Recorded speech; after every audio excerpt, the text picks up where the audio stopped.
जय हिंद दोस्तों। GK GS पथ यूट्यूब चैनल में आप सभी का स्वागत है। और आज हम ऊष्मा से संबंधित सारे प्रश्नों को देखेंगे। चलिए आइए शुरू करते हैं। पहला क्वेश्चन है, वस्तु को गर्म करने पर उसके अणुओं पर क्या प्रभाव पड़ेगा। जब वस्तु को गर्म करते हैं तो उसके अणुओं की चाल बढ़ जाती है। Option number A. Question number 2, किसी वस्तु का ताप किसका सूचक होता है। किसी वस्तु का ताप उसके अणुओं के औसत गतिज ऊर्जा का सूचक होता है। Option number D.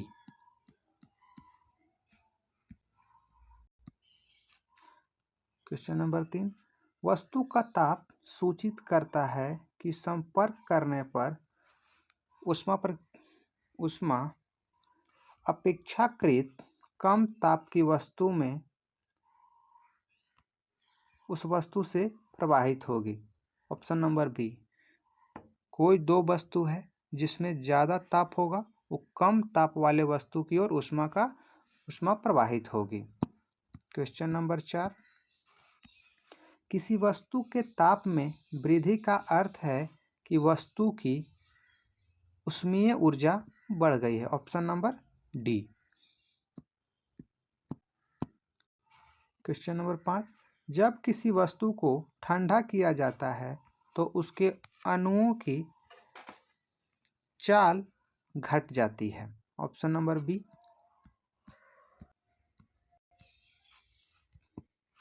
ऊष्मा एक प्रकार की ऊर्जा है जिसे कार्य में बदला जा सकता है। इसका प्रत्यक्ष प्रमाण सबसे पहले किसने दिया था। रमफोर्ड ने। Option number B. Question number 7, किस वैज्ञानिक ने सर्वप्रथम बर्फ के दो टुकड़ों को आपस में घिसकर पिघला दिया था। डेवी ने। ऑप्शन नंबर सी होगा। जब कभी कार्य ऊष्मा में बदलता है या ऊष्मा कार्य में बदलती है तो किए गए कार्य व ऊष्मा का अनुपात एक स्थिरांक होता है जिसे ऊष्मा का यांत्रिक तुल्यांक कहते हैं। इसका मान 4146 जूल प्रति किलो कैलोरी होता है। 4.186 जूल पर कैलोरी होता है और 4.186 गुने 10⁻7 अर्ग प्रति कैलोरी होता है। यानी उपयुक्त सभी ऑप्शन सही है। क्वेश्चन नंबर 9, निम्न में से कौन सही है। J/Q equal W equal to J/Q होता है। ऑप्शन नंबर डी सही होगा। क्वेश्चन नंबर 10, जब कुछ पानी का लगातार मंथन किया जाता है तब उसका ताप बढ़ जाता है। इस क्रिया में यांत्रिक ऊर्जा का रूपांतरण ऊष्मीय ऊर्जा में होता है। ऑप्शन नंबर सी होगा। क्वेश्चन नंबर 11, वाष्प इंजन में उबलते हुए जल का तापमान किस कारण से उच्च हो सकता है।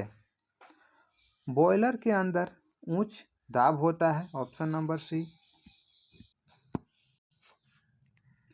शीत काल में हैंडपंप का पानी गर्म होता है क्योंकि पृथ्वी के भीतर तापमान वायुमंडल के तापमान से अधिक होता है। Option number B. सिस्टम में तापमान की इकाई एसआई सिस्टम में तापमान की इकाई क्या है। तापमान की इकाई केल्विन होता है। Option number A. Question number 14, इसमें से कौन ऊष्मा का मात्रक नहीं है।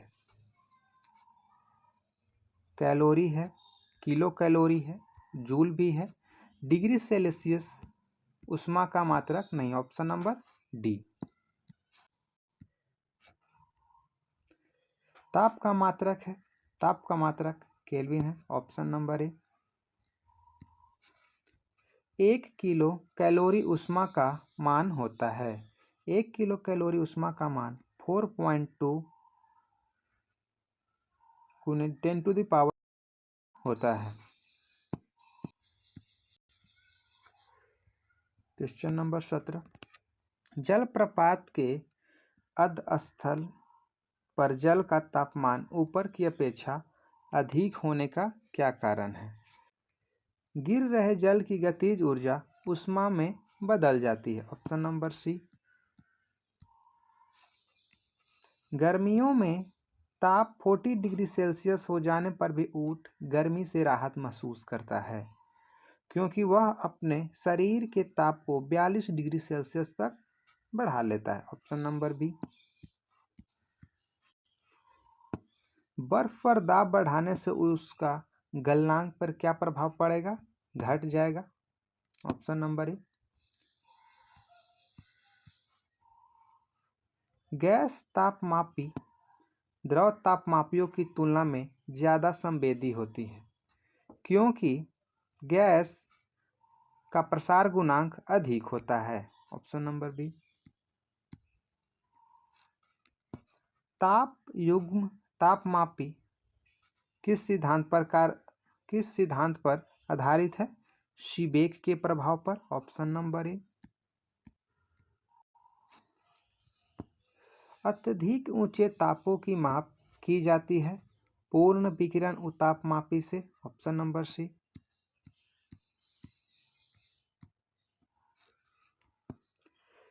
पूर्ण विकिरण उतापमापी किस सिद्धांत पर आधारित है? स्टीफन के नियम पर। ऑप्शन नंबर सी सही होगा। दूर की वस्तुओं जैसे सूर्य आदि का ताप किस तापमापी के द्वारा मापा जाता है? पूर्ण विकिरण उतापमापी द्वारा। Option number C. Question number 25, ठंडे देशों में पारा के स्थान पर एल्कोहल को तापमापी द्रव के रूप में वरीयता दी जाती है क्योंकि एल्कोहल का द्रवणांक निम्नतर होता है। ऑप्शन नंबर ए। विकिरण पैरोमीटर से कितना तापक्रम नापा जा सकता है? 800 डिग्री सेल्सियस के ऊपर के ताप को विकिरण पैरोमीटर से मापा जाता है। Option number D. थर्मोकपल ताप युग्मक बनाया जाता है दो असदृश धातुओं से बनाया जाता है। ऑप्शन नंबर सी।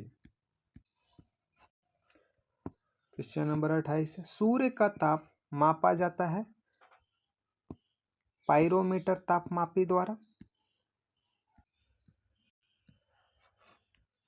निम्न तापमापियों में से किसे पाइरोमीटर कहा जाता है? विकिरण तापमापी को पाइरोमीटर कहा जाता है। Option number B. निम्न में से कौन सही है?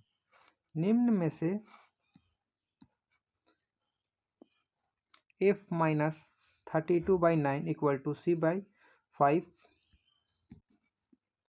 ऑप्शन नंबर बी होगा। या फ़ारेनहाइट को डिग्री सेल्सियस और डिग्री सेल्सियस से फ़ारेनहाइट में बदलने का फॉर्मूला है।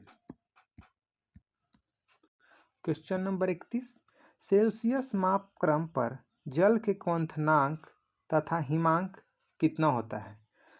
सेल्सियस पर जल का क्वथनांक 100 डिग्री सेल्सियस तथा हिमांक 0 डिग्री सेल्सियस होता है। Option number B.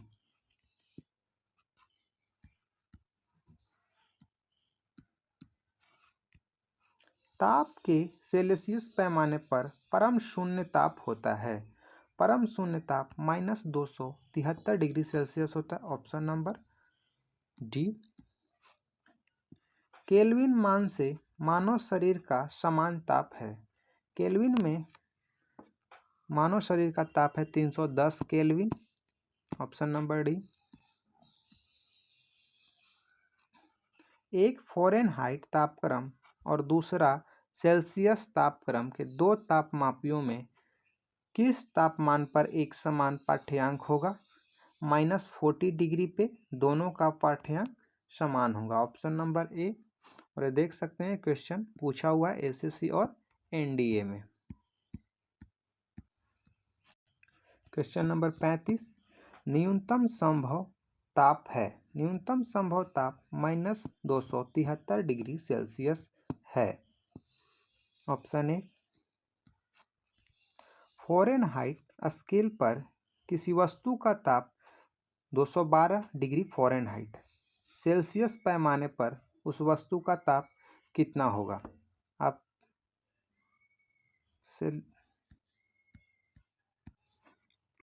100 degree Celsius होगा और आप फॉर्मूला लगा सकते हैं F-32/9 = C/5। तो इस पे आपका आ जाएगा 100 डिग्री सेल्सियस और 212 फ़ारेनहाइट इक्वल होंगे। क्वेश्चन नंबर 37, सेल्सियस पैमाने का 0 डिग्री फ़ारेनहाइट स्केल के कितने डिग्री के बराबर होगा? सेल्सियस के 0 डिग्री और फ़ारेनहाइट के 32 डिग्री के बराबर होते हैं। Option number B. मानव शरीर का समान तापक्रम 98.4 फ़ारेनहाइट है। इसके बराबर डिग्री सेल्सियस में तापक्रम कितना होगा? तो 36.89। Option number B. Question number 39, Fahrenheit मापक्रम पर सामान्य वायुमंडलीय दाब पर उबलते पानी का ताप कितना होता है? 212 हो जाएगा। Option number 4। Question number 40, Delhi में जल का क्वथनांक 100 डिग्री सेल्सियस है, तो मंसूरी में जल का तापमान क्या होगा? 100 डिग्री सेल्सियस से कम होगा। Option number B. 41, एक मनुष्य का तापक्रम 60 डिग्री सेल्सियस, तो उसका तापक्रम फ़ारेनहाइट में क्या होगा? 140 फ़ारेनहाइट होगा। 42, किसी मनुष्य के शरीर का समान तापक्रम कितना होता है? फ़ारेनहाइट में 98 डिग्री फ़ारेनहाइट और सेल्सियस में 37 डिग्री सेल्सियस और केल्विन में 310 केल्विन। तप्त जल के थैलों में जल का प्रयोग किया जाता है क्योंकि इसकी विशिष्ट ऊष्मा अधिक होती है। Option number C. Question number 44, धातु की चायदानियों में लकड़ी के हैंडल क्यों लगे होते हैं? क्योंकि लकड़ी ऊष्मा का कुचालक होती है। ऑप्शन नंबर ए सही होगा। जब गर्म पानी को मोटे कांच के गिलास के ऊपर छिड़का जाता है तो वह टूट जाता है। इसका क्या कारण है? अचानक ही गिलास विस्तारित हो जाता है। Option number A. Question number 46, पानी का घनत्व किस ताप पर अधिकतम होता है? पानी का घनत्व 4 डिग्री सेल्सियस पे घनत्व अधिकतम होता है और आयतन न्यूनतम होता है। जब बर्फ को 0 डिग्री सेल्सियस से 10 डिग्री सेल्सियस तक गर्म किया जाता है तो जल का आयतन पे क्या प्रभाव पड़ेगा? पहले कम होती है और उसके बाद बढ़ती है क्योंकि वो 4 डिग्री सेल्सियस तक कमेगा और उसके बाद फिर से बढ़ेगा। Option number D. यदि जल को 10 डिग्री सेल्सियस से 0 डिग्री सेल्सियस तक ठंडा किया जाता है तो जल का आयतन 4 डिग्री सेल्सियस तक कम होगा और फिर बढ़ेगा। ऑप्शन नंबर ए। 49, साइकिल के ट्यूब अधिकांशतः गर्मियों में क्यों फटते हैं? क्वेश्चन नंबर 49, साइकिल के ट्यूब अधिकांशतः गर्मियों में क्यों फटते हैं? गर्मी के कारण ट्यूब फट जाता है कि गर्मियों में तापमान बढ़ने से ट्यूब का आयतन बढ़ जाता है और हवा का दबाव बढ़ जाता है। Question number 50। शीशे की छड़ जब भाप में रखी जाती है इसकी लंबाई बढ़ जाती है परंतु इसकी चौड़ाई अव्यवस्थित होती है। Option number D. लोलक घड़ियां गर्मियों में सुस्त क्यों हो जाती है? लोलक की लंबाई बढ़ जाती है जिससे इसका दोलन में लगा हुआ समय भी बढ़ जाता है जिसके कारण यह सुस्त हो जाता है। 52। एक धातु की ठोस गेंद के अंदर कोटर है। जब इस धातु की गेंद को गर्म किया जाता है तो कोटर का आयतन पे क्या प्रभाव पड़ेगा? कोटर बढ़ेगा। ऑप्शन नंबर ए। जब किसी बोतल में पानी भरा जाता है तो उसे जमने दिया जाता है, बोतल टूट जाती है क्योंकि पानी जमने पे फैलता है। ऑप्शन नंबर ए। 54। अत्यधिक शीत ऋतु में पहाड़ों पर पानी की पाइपलाइनें फट जाती है। इसका कारण है पाइप में पानी जमने पर फैल जाता है जिसके कारण पाइप फट जाती है।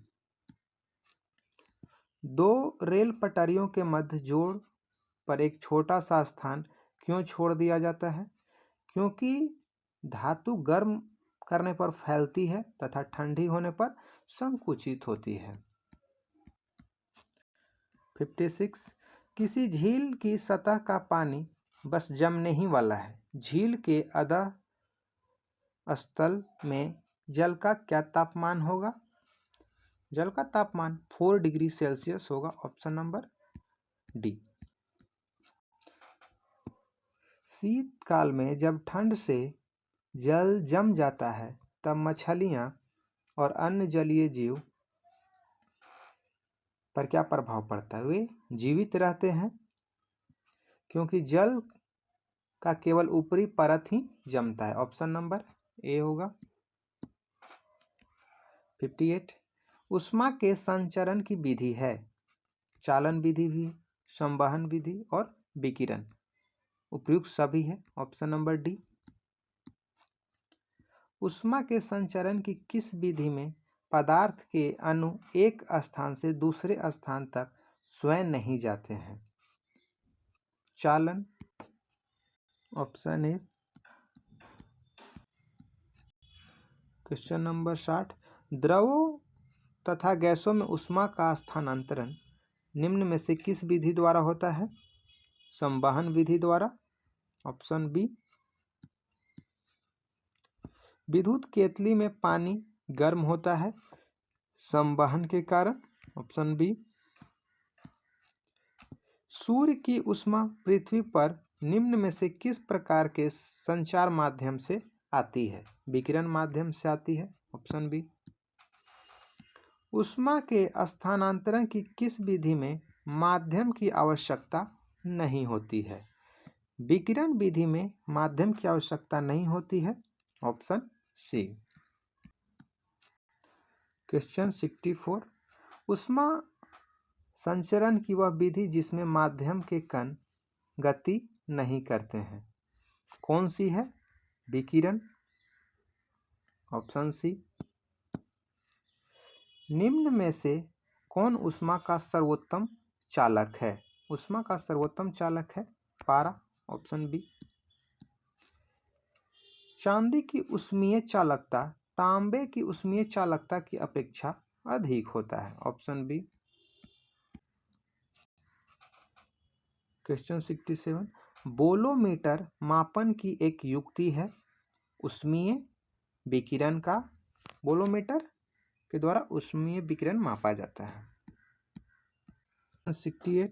ठंड के दिनों में लोहे के गुटके और लकड़ी के गुटके को प्रातः काल में छुएं तो लोहे का गुटका ज़्यादा ठंड लगता है क्योंकि लकड़ी की तुलना में लोहा ऊष्मा का अच्छा चालक है। Option B.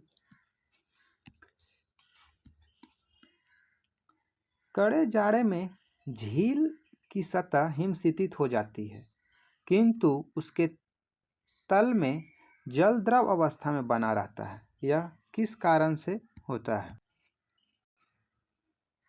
जल की सघनता 4 डिग्री सेल्सियस पर अधिकतम होती है। Option C.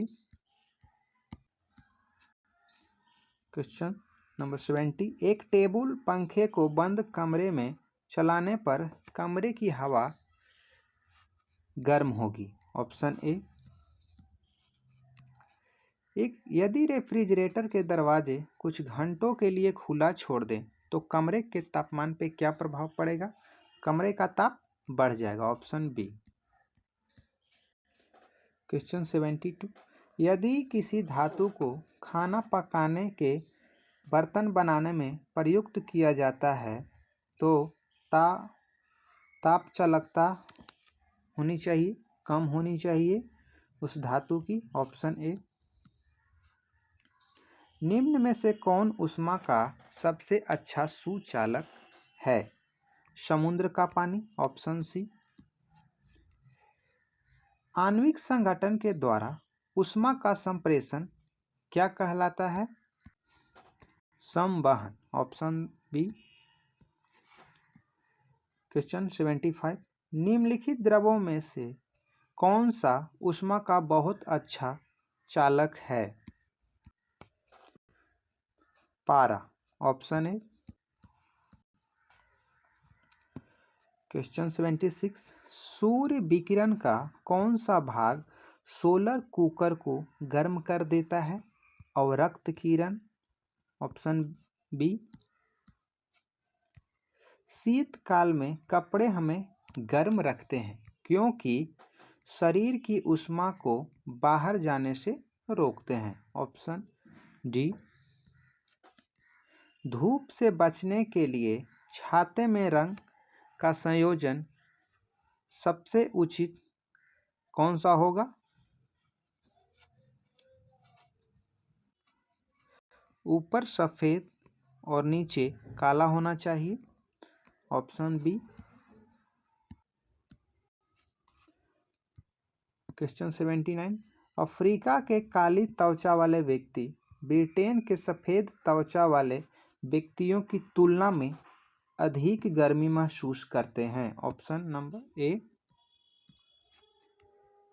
क्वेश्चन नंबर 80, सुबह का सूरज इतना गर्म नहीं होता जितना दोपहर का होता है क्योंकि सुबह के समय सूरज की किरणें को अंतरिक्ष में अधिक दूरी तय करनी पड़ती है। क्वेश्चन 81, काले वस्त्रों के मुकाबले श्वेत वस्त्र शीतल क्यों होते हैं?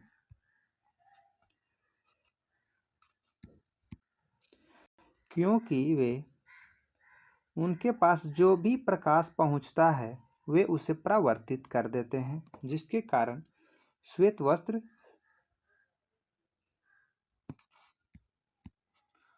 Option B. ऊनी कपड़े सूती वस्त्रों की अपेक्षा गर्म होते हैं क्योंकि वे ताप के अच्छे रोधक होते हैं। Option D.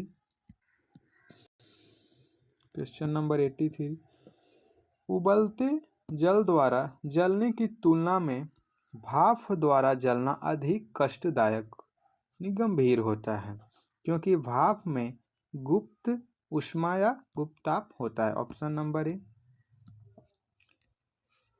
वायुमंडल में आर्द्रता की उपस्थिति एक ऐसे स्टील के गिलास की बाह्य सतह पर जल की बूंद देखकर सुनिश्चित की जाती है जो भरा होता है ठंडे जल से। Option C. क्वेश्चन नंबर 85, अच्छे उत्सर्जक अच्छे अवशोषक होते हैं, यह नियम है क्रिकहॉफ का। Option A. क्वेश्चन नंबर 86, किसी कृष्णिका के एकांक पृष्ठीय क्षेत्रफल से प्रति सेकेंड उत्सर्जित विकिरण ऊर्जा उसके परम ताप के चतुर्थ घात के अनुक्रमानुपाती होती है। यह नियम है स्टीफन का नियम है। ऑप्शन नंबर सी। स्टीफन का विकिरण नियम है ई समानुपाती होता है टी के पावर 4 के। ऑप्शन नंबर सी सही होगा। क्वेश्चन नंबर 88, किसी वस्तु के ठंडे होने की दर वस्तु तथा उसके चारों ओर के माध्यम के तापांतर के अनुक्रमानुपाती होती है। यह नियम है न्यूटन का शीतलन नियम। Option number A. Question number 89, Newton का शीतलन नियम लागू तभी होता है जब ताप में अंतर बहुत ज़्यादा न हो। Option number A. Question number 90, गर्म जल 90 डिग्री सेल्सियस से 80 डिग्री सेल्सियस तक ठंडा होने में 10 मिनट का समय लगता है, तो 80 डिग्री सेल्सियस से 70 डिग्री सेल्सियस तक ठंडा होने में समय लगेगा 10 मिनट से अधिक लगेगा। Option C. थर्मस फ्लास्क के आविष्कारक है, थर्मस फ्लास्क के आविष्कारक हैं Dewar. Option number A. Question number 92, thermos flask में लंबे समय तक तरल गर्म या ठंडा रहता है क्योंकि ऊष्मा की कोई हानि अथवा प्राप्ति नहीं होती है। यह संचालन के कारण और संवहन व विकिरण के कारण। ऑप्शन नंबर ए और बी दोनों है, सी होगा। क्वेश्चन नंबर 93, थर्मस फ्लास्क की आंतरिक दीवारें चमकीली होती है क्योंकि विकिरण द्वारा होने वाली ऊष्मा हानि को रोकने के लिए उसकी दीवारें चमकीली बनाई जाती है। ऑप्शन नंबर बी होगा। क्वेश्चन नंबर 94, थर्मस फ्लास्क तरल पदार्थों को लंबे समय तक गर्म रखता है क्योंकि चमकदार आंतरिक दीवार और बाह्य आवरण की दोहरी दीवारें ऊष्मा के निकलने या प्रविष्ट होने से रोकता है। ऑप्शन नंबर सी होगा। क्वेश्चन नंबर 95, किस विधि से ऊष्मा स्थानांतरण को न्यूनतम करने के लिए थर्मस फ्लास्क की दीवारों पर कलई की जाती है? विकिरण। Option number C. किसी पदार्थ के एकांक द्रव्यमान का ताप 1 डिग्री सेल्सियस बढ़ाने में लगी ऊष्मा है विशिष्ट ऊष्मा। Option number A. Question number 97, निम्नलिखित में से किसमें सर्वोच्च विशिष्ट ऊष्मा का मान होता है? जल का विशिष्ट ऊष्मा सर्वोच्च होता है। Option number D. Question number 98, दिन के समय पृथ्वी समुद्र के जल की अपेक्षा बहुत जल्दी गर्म हो जाती है क्योंकि जल की विशिष्ट ऊष्मा धारिता काफी अधिक होती है। ऑप्शन सी।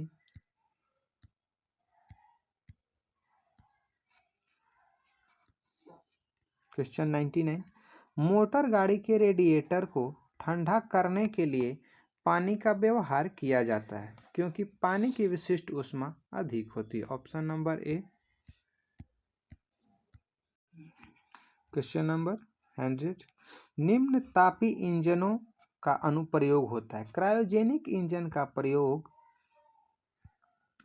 रॉकेट प्रौद्योगिकी में किया जाता है। ऑप्शन नंबर सी होगा। इसी के साथ वीडियो समाप्त करते हैं और मिलते हैं नेक्स्ट वीडियो में। वीडियो अच्छा लगे तो चैनल को सब्सक्राइब करें, वीडियो को लाइक करें और कमेंट करें। धन्यवाद।